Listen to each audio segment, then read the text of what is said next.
we respectfully disagree, because if this is a tender of excluded evidence, as the presiding officer had said, there was, number one, there's no excluded evidence, because number two, they never offered it in the first place, and number three, they didn't, in fact, withdrew the presentation of these 5, 6, or 7 remaining witnesses that they listed in their pre-trial brief. Number two, Your Honor, I'm not actually asking for any special treatment or privilege, or even the same amount of time that were given to the lengthy manifestations and discourses by members of the prosecution. All I'm asking is if the parties may be guided and from making conclusions of law that in fact really just advocate the position, because I think we all agree that at no point during this trial that the prosecution and defense will probably say, you know, I agree with you on this point of evidence or on this point of law. I think mahalaga nating maintindihan yun, because the prosecution clearly has taken side, defense taken side, and we are advocating for totally divergent views and opinions. All I'm asking, Your Honor, is that if the intent truly is to aid this court in speedy disposition of this case in a fair and balanced manner, just so also with the considering that we are being watched by the people, no? Yung ating mga mamamayan na sa tingin ko gusto rin nilang matuto mula dito sa paglilitis na ito, sapagkat sila interesado rin sa kung paano ba pinapagana ang batas sa bayang ito, at kung paano pinatutupad yung mga karapatan, no, ng mga tao, at kung paano binibigyan ng pantay na halaga yung prosekusyon at depensa. All I'm asking is, if the intent is just to say we're withdrawing, then that's it. Just state the intent, and then without any conclusions, Your Honor, because conclusions really are just for the courts to make and not for either of the parties. Thank you, Your Honor. Of these witnesses need to be communicated as well to the viewing public, Your Honor. Kailangan pong maintindihan ng ating mga kababayan ang naging hakbang ng prosekusyon kung bakit wini-withdraw ang mga pangalan ng ibang testigo para sa Artikulo 4, and that is a threat. That is for the record only, Your Honor. Noting, officer, that would have been the better approach, because this is an impeachment court. This is not, we are not bound by technical rules, unlike court proceedings where lawyers are familiar and would really want, you know, to make it as orderly and as technical as possible. But again, I will yield to the ruling of the chair, but just a reminder to everyone that technical rules of evidence does not apply strictly in impeachment court proceedings. May I just very briefly, so that I won't take any more time of precious time of the court and our everyone who's here, with just a brief response to the lead prosecutor's counter manifestation that this is because this is a constitutional procedure. We understand that. When we came here, mulat ang aming mga mata na pumunta rito, at alam namin na ito ay isang constitutional mekanismo. Kaya nga, yung sinasabi ko kanina, at ang aking kahilingan lamang ay nakasandig doon sa prinsipyo na yun, na dahil ito ay isang constitutional mechanism, kailangan siguraduhin natin na balanse at patas yung lahat ng magaganap. At hindi ko, I find it difficult to understand how manifestations containing assertions that are laden with conclusions and personal advocacy, and obviously one-sided advocacy of either parties, would help the court arrive at the proper determination of whether the respondent is guilty or not guilty of the charges contained in the articles of impeachment. Hindi rin po ito in response po to our just good Senator Pangilinan, hindi po technical na or rules, no, yung aking ini-invoke dito, kundi yung actually it's substantive dahil ito ay nakasandig sa ating salong batas. Respondent is recognized. What is your pleasure, ma'am? Good afternoon, Your Honors. Good afternoon, ma'am. I just have a few before I express some statement with respect to the discourse that we just heard from the lead prosecutor. May I just clarify, because I don't know if I'm mistaken, but she did mention that they are now withdrawing 5 witnesses under Article 4, namely the Philippine National Police Firearms and Explosives Office Representative, Mr. Flores, Mr. Magsambol, the sheriff, and the psychiatrist. And one And- more, the relative of the family of Okay. a victim. That would make it 6. Then that's clarified, Your Honor, because I also heard the lead prosecutor say that Attorney Melvin Matibag will be their final witness for Article 4, and I had neglected to consider the family member listed as one of the reserve witnesses. Thank you for the clarification, Your Honor. But on another matter, this is not an objection, just a statement or a manifestation with the kind indulgence of this honorable Counsel may court proceed. and the senators, judges. Yesterday, at the conclusion of the hearing, we've heard a manifestation from the good lady, Attorney Kapunan, with some suggestion on how to speedily proceed with the rest of the presentation of the prosecution for Article 4. And I think towards the end of her speech, which was quite lengthy, was really just essentially informing this court about the fact that they will no longer present Attorney Lopez, whom they had requested subpoena for, as well as Ms. Belinda Bello. But my point is, I'm not objecting to the good counsel's manifestation or even the manner by which she delivered it yesterday or the lead prosecutor's manifestations today. Only that my concern is those manifestations are almost always accompanied with lengthy discourse containing conclusions of law and facts that in reality only this impeachment court can really determine.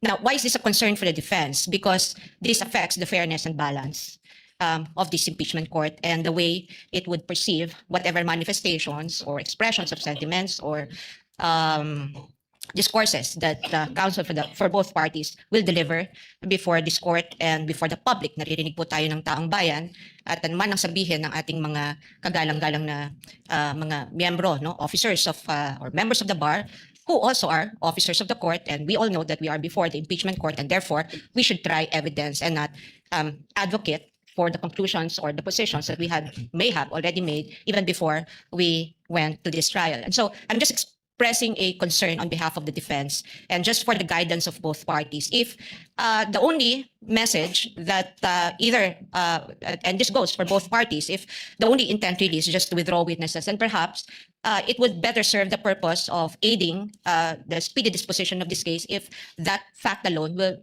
be the only thing that will be mentioned without factual assertions or conclusions of facts or even interpretations of the law. I think that would be more fair for everyone and for the guidance of the public and this court. That's all, Your Honor. Thank you for your indulgence. May I comment, Your Honor? No need, counsel.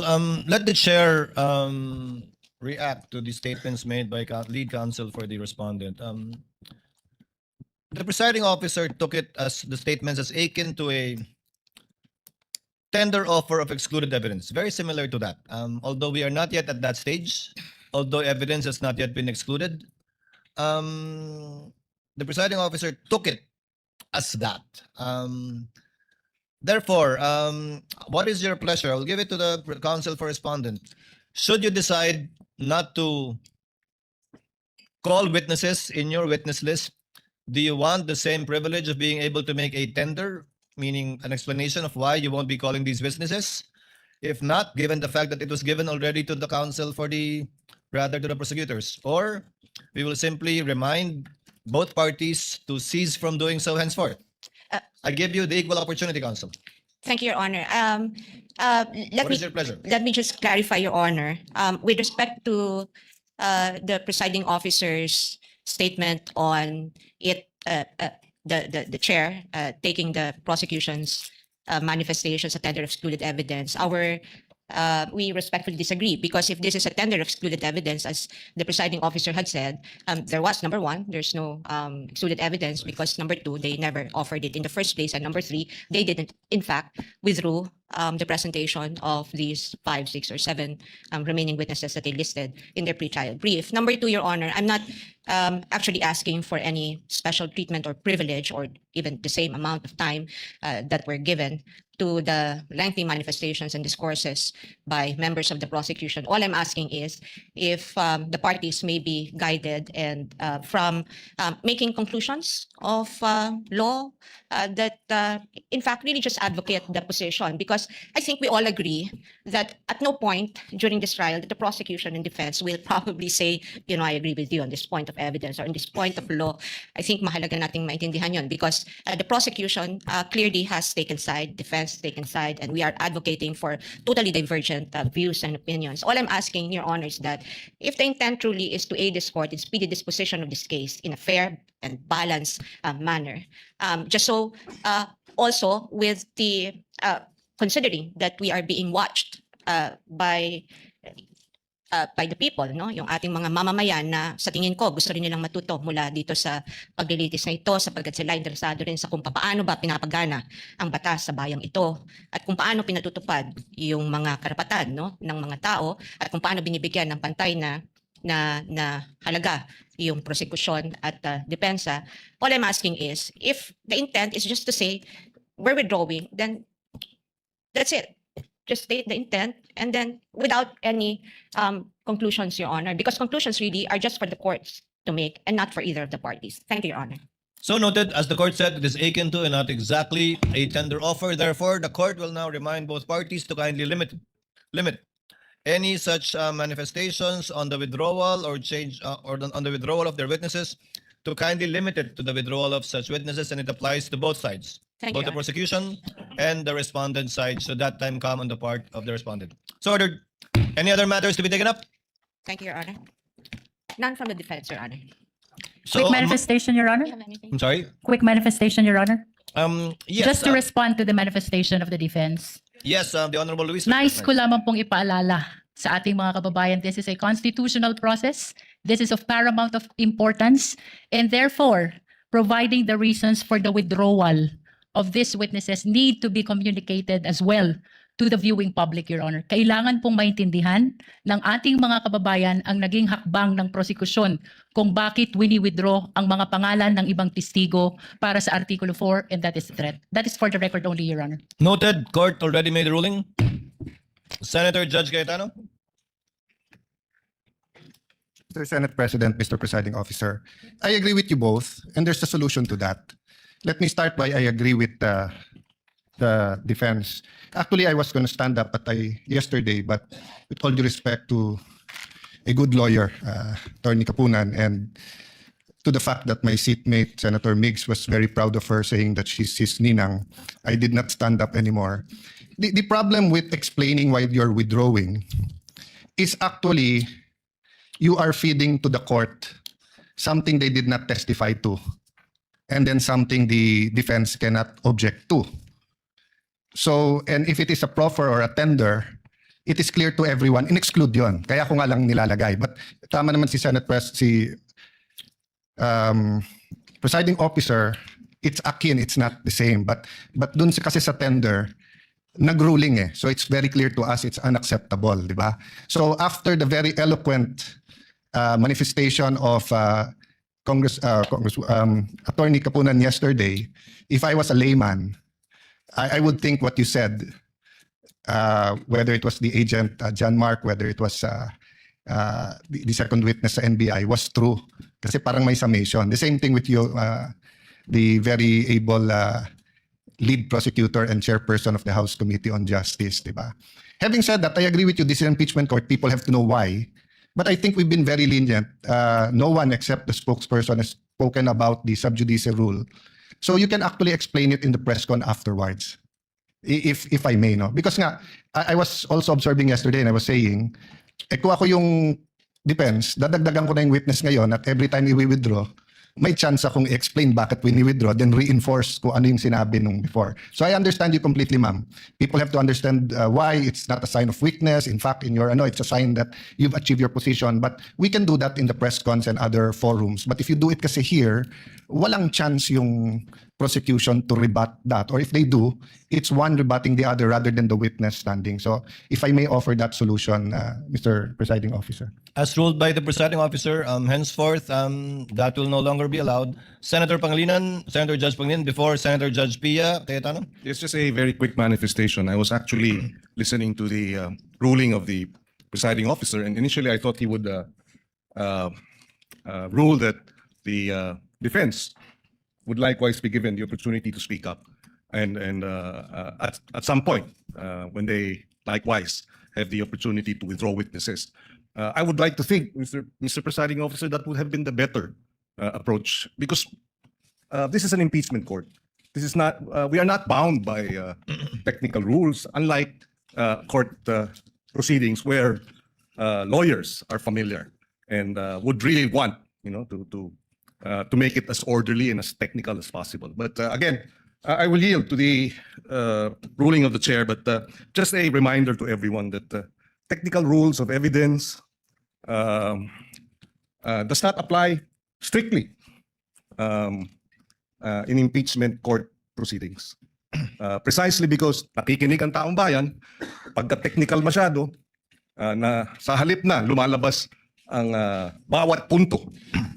Hindi ko sinasabing hindi dapat magsalita ang defense. In fact, yun ang original o initial na suggestion at minumungkahi ng ating presiding officer na kung gusto magsalita ng defense din para tapatan yung nabanggit ng prosecution, mas maganda sana. But I will yield. I just wanted that manifested and I will yield to the ruling of the chair. We Maraming thank the good gentleman for his understanding and magnanimity. Given that counsel for respondent did not want the same benefit, it also saves on the court time, and as pointed out by Senator Judge Allen. Your Honor. These words can be best expressed outside this court so that we can manage the court's time better, given that both parties have their respective spokespersons to discuss these matters. Counsel for respondent, you Yes, wanted to be recognized? Yes, Your Honor. Yes, ma'am. May I just very briefly, so that I won't take any more time of precious time of the court and our everyone who's here. With just a brief response to the lead prosecutor's counter manifestation that this is because this is a constitutional procedure. We understand that. When we came here, mulat ang aming mga mata na pumunta rito at alam namin na ito ay isang constitutional mekanismo. Kaya nga, yung sinasabi ko kanina at ang aking kahilingan lamang ay nakasandig doon sa prinsipyo na yun na dahil ito ay isang constitutional mechanism, kailangan siguraduhin natin na balanse at patas yung lahat ng magaganap. At hindi ko, I find it difficult to understand how manifestations containing assertions that are laden with conclusions and personal advocacy and obviously one-sided advocacy of either parties would help the court arrive at the proper determination of whether the respondent is guilty or not guilty of the charges contained in the articles of impeachment. Hindi rin po ito in response po to our just good Senator Pangilinan, hindi po technical na or rules, no, yung aking ini-invoke dito, kundi yung actually it's substantive dahil ito ay nakasandig sa ating dalawang batas. Salamat po. Noted. Senator Judge Pia Cayetano is recognized. What is your pleasure, ma'am?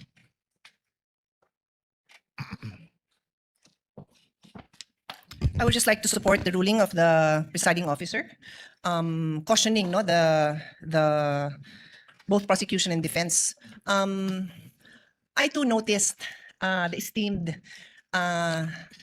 Attorney Lorna Copunan's lengthy explanation on the withdrawal of the witnesses. But because she is Lorna Copunan, nakikinig ako in the same way na even if I don't know some of your names, makikinig ako sa inyo. Rest assured. At I think it's her first time to also stand up. So I was being very patient in listening to her. But I did take note of some statements that sabi ko parang conclusions na to or excessive explanation of her observations which I didn't think were proper. So okay na yon, tapos na yon, pero moving forward nga, Mr. Presiding Officer, I agree with you. And I just need to put this on record kasi nga sinasabing wag tayo masyadong technical, pero to a certain extent kailangan naman ho natin tingnan naman yung rules natin kasi maayos ho tayo, di ba? So, I want to read into the record. This might be a paraphrase na nung sinabi niya kasi sinasummarize namin ng team ko yung statements. And anyway, di ko na mahanap sa phone ko dahil kahapon pa yon. But I recall, no, and feel free to correct me, but this is a minor thing naman. Parang dinescribe niya kung bakit hindi na daw papupuntahin si Attorney Lopez kasi naman daw napakita na daw ng defense yung video kung saan siya ay crying and complaining. So observations na po yun ni Attorney Capunan, hindi po siya ang witness. Hindi po siya ang dapat nagsasabi sa judges na crying and complaining yung isang testigo. Trabaho po yun ng abogado na i-elicit yon dun sa witness na mapipresenta doon. So yun po yung reason kung bakit hindi pwede yun. We're not being technical, but neither of you neither of the lawyers here are allowed to stand up and be the one to explain what you are experiencing. That is for the witness to do. Your job is to ask the witness questions. Yun. So to be clear, it's not being technical, but it's making sure that magawa niyo yung trabaho niyo na maayos at magtanong tayo ng maayos sa witnesses. Kung di na pala siya papupuntayan, di no need na to say kung ano yung na-observe. Kasi nga, hindi na ho sa inyo yon as lawyers. Yun lang naman po. Again, my utmost respect for Attorney Kapunan and to all of you. You're all doing a great job. Like I said, once in a while, we will be called out. Even I tell the presiding officer, call me out pag sumobra ako. Pag medyo nag-exceed tayo ng authority natin, because we're all just trying to do our jobs here. So thank you again, everyone, for your time and patience. Thank you, presiding officer. Chair in